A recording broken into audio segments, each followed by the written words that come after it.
گھر کی بڑی بیٹی ہونے کے ناطے مجھے گھر میں خاص مقام حاصل ہے۔ صرف اس طرح کہ اماں میرے فیصلے کو کبھی کبھار فوقیت دے دیتی تھی، لیکن والد گرامی کے سامنے ہمارا فیصلہ سورج کے سامنے چراغ کی حیثیت رکھتا تھا۔ چراغ بھی نہیں، موم بتی کہہ لیں تو زیادہ بہتر ہوگا۔ جب ہم میٹرک میں تھے تو ہماری ایک استانی ہوا کرتی تھی، میڈم ظہیر صاحبہ۔ ان کا نام مجھے عجیب لگتا تھا۔ جب امی مجھے ٹیوشن چھوڑنے گئی اور کہا کہ ظہیر صاحبہ کے پاس جانا ہے تو میں نے ضد لگا لی کہ نہیں، ماسٹر کے پاس نہیں جانا، لیکن اماں نے کان کے پیچھے لگائی اور کہا، کم عقل استانی ہے وہ، اور تیرے اسکول کی ہے۔ یکدم میرے دماغ کی ساری حسیں بیدار ہوئی کہ آخر ایسی کون سی استانی ہے جو ہمارے اسکول کی ہے اور ہمارے محلے کی، اور مجھے خبر نہیں۔ خیر، والدہ محترمہ نے مجھے بڑی سی چادر اڑائی اور وہ سارے ادب آداب سکھائے جو گھر سے نکلنے سے پہلے ان کے فرض اولین میں شامل تھا، جس پر وہ عمل درآمد کرنے کی پوری کوشش کرتی۔ بہرحال میں ان کی ہر اس کوشش کو ناکام بنا دیتی اور آدھے ہی رستے پر بیڈ شیٹ جتنی چادر کا پلو میرے پاؤں کے نیچے آ جاتا، اور راستے میں ہی اماں کی ایک پیاری سی گالی میری سماعت سے ٹکراتی، لیکن میں نے اس پر شرمندہ ہونے کی زحمت کبھی نہیں کی تھی۔ گھر میں تو ویسے ہی ہماری محنتوں اور لائقوں کے قصیدے پڑھے جاتے تھے۔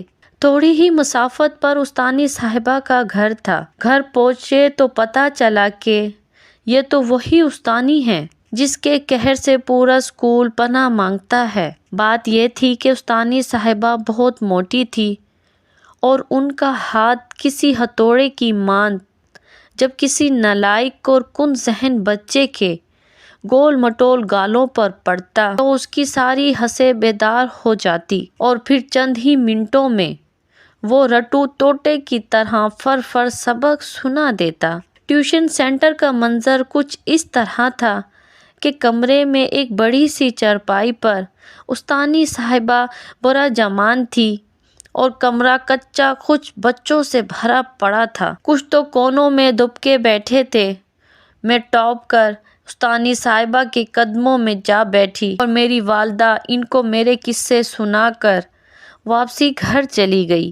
ہوا یہ کہ مجھے روز استانی کے قدموں کے پاس جگہ ملتی اور میری کافی آنکھ انہی کی طرف ہوتی کہ کہیں ان کا 2 کلو جتنا وزنی ہاتھ میرے کن پٹی نہ لال کر جائے۔ کچھ دن تو مجھے ایک نئے شاگرد کا رتبہ ملا، لیکن اس کے بعد میری شان میں باقاعدہ طور پر کمی آنے لگی۔ استانی کے پاس ایک لڑکی پڑھنے آتی تھی جس کو ہر وقت کام پر لگائے رکھتی۔ ہوا یہ کہ اس نے تنگ آ کے ٹیوشن ہی چھوڑ دی اور پھر ساری ذمہ داری مجھ غریب کے کندھوں پر آ گری۔ جیسے ہی میں کتاب نکالنے کے لیے بیگ کی طرف ہاتھ بڑھاتی، ان کی دلدوپا سی آواز میرے کانوں میں پڑتی، بیٹا چائے تو بنا لاؤ۔ جیسے میں ان کے کام کرنے لگی، ان کے رویے میں مٹھاس نہ جانے کہاں سے آ گئی، یا شاید یہ میرے ہاتھ کی شیری تھی جو ان کی چائے میں گھل کر ان کے لہجے میں مٹھاس لے آئی۔ لیکن دوسروں کے ساتھ ان کا رویہ وہی قاہرانہ تھا۔ چائے تک تو ٹھیک تھا، پھر انہوں نے اپنی چھوٹی بیٹی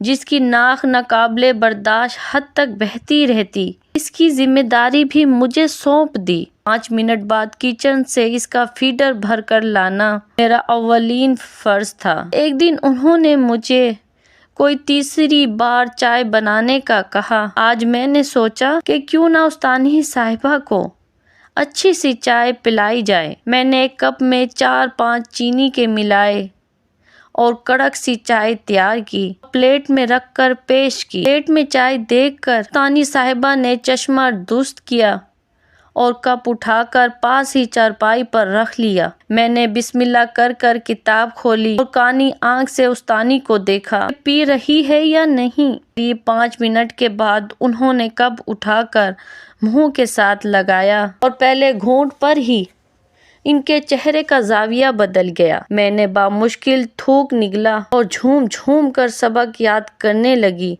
جیسے مجھے تو کسی چیز کا علم ہی نہیں۔ یہاں تک کہ استانی کی کڑکتی آواز بھری، اتنا نمک، تمہیں شرم نہیں آتی؟ نمک! میرے لاشعور میں خیال ابھرا، اوہ! غصے میں آ کر میں نے جو 4-5 چینی کے ملائے، وہ چینی نہیں، آیوڈین والا نمک تھا۔ پھر اس کے بعد مجھے روزانہ 3 دفعہ چائے بنانے کی سزا ملی۔ نہ جانے میں نے کیسے وہ سال ان کے ساتھ گزارا۔ جب میرا میٹرک کا رزلٹ آیا تو میری والدہ خصوصاً ان کے لیے مٹھائی لے کر گئی، اور مجھے لگا کہ یہ مٹھائی میرے نمبروں کی نہیں بلکہ مجھے چائے پکانے سکھانے کی تھی۔ رزلٹ آیا تو مصحوفہ کے اتنے نمبر آئے کہ ریکارڈ بن گیا، جو ابھی تک باقی ہے۔ اور دادا ابو جو مجھے بھول پہلوان کہتے تھے، ہمیشہ کی طرح میرے پاس ہونے پر چاچا شدے کی دکان سے گلاب جامن لائے، جو وہ میرے ہر نتیجے پر لایا کرتے تھے۔ ابھی میں نے ڈبہ کھولا ہی تھا، اماں کہنے لگی کہ اپنی استانی کے لیے بھی لے جانا۔ میں نے اماں کے آگے ہاتھ جوڑ دیے کہ اماں آپ دے آئیں، میں نہیں جاؤں گی۔